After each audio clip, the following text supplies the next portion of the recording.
votre enfant ne parle pas et vous aimeriez l'aider, ne faites pas cette erreur. Je suis Cécile Zamorano, orthophoniste, et je vous explique. C'est parti. On vous a dit de faire un bain de langage. Un bain de langage, eh ben, c'est pas une mitraillette de questions.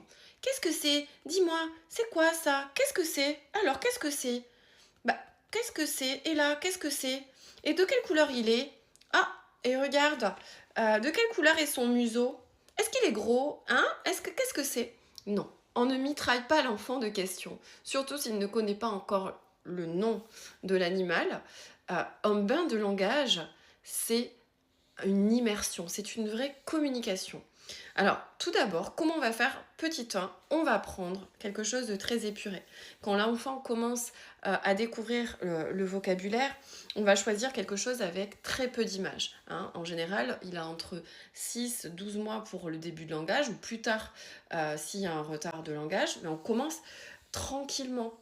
On ne va pas assommer l'enfant de beaucoup de visuels. Donc on va choisir vraiment quelque chose adapté aux petites mains de l'enfant. Vous voyez, cartonné, il va pouvoir le toucher, l'attraper, il a besoin de toucher, de regarder. N'oubliez pas, la manipulation, c'est très important. Donc, quelque chose d'épuré, un imagier avec peu de choses. Petit 2, on va commencer par faire de la description et nommer. On va nommer, expliquer, décrire. Regarde, c'est l'ours.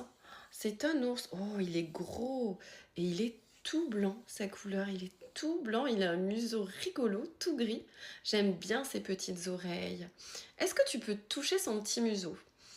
Ah, le museau, c'est comme ton nez. Touche ton nez. Voilà, passer par la manipulation, par des actions, déjà pour recentrer l'enfant dans son attention.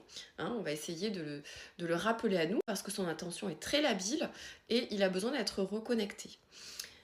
Et puis ensuite, vous allez lui dire, par exemple, ah, l'ours, tu sais le bruit qu'il fait? Il fait grrr avec sa gorge, il fait un gros bruit, on pourrait essayer. Les bruits, c'est un premier pas vers le langage, très agréable pour l'enfant en général, ils adorent. Oh, regarde le petit cochon, modulez bien votre intonation, qu'il est mignon, avec sa queue en tire-bouchon. Il est tout rose, tu aimes bien le rose, toi? Regarde, on dirait qu'il louche, c'est rigolo ça. Et quel bruit il fait.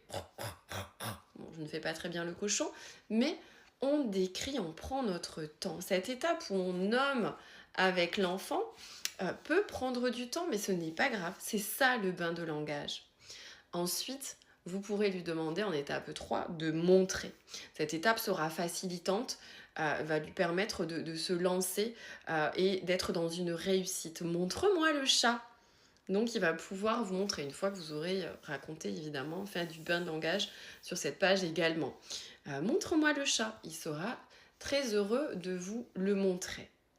Ensuite, vous prendrez le temps d'articuler et vraiment moduler votre intonation et surtout de pointer. Ce sont des éléments importants quand on initie l'enfant au langage. Il y aura aussi l'étape de la catégorie. Regarde tous les animaux qui vont lui permettre de mémoriser. Et c'est après tout ça que vous allez lui demander de nommer. Vous pourrez dire qu'est-ce que c'est, enfin. Mais il faut respecter ces étapes, sinon c'est stressant pour l'enfant. Il a besoin d'évoluer dans ce bain de langage. Et le bain de langage, c'est ça. N'hésitez pas, si vous avez des questions, je vous y répondrai. Racontez-moi vous comment vous faites à la maison. Et je vous dis à très vite pour plus de vidéos.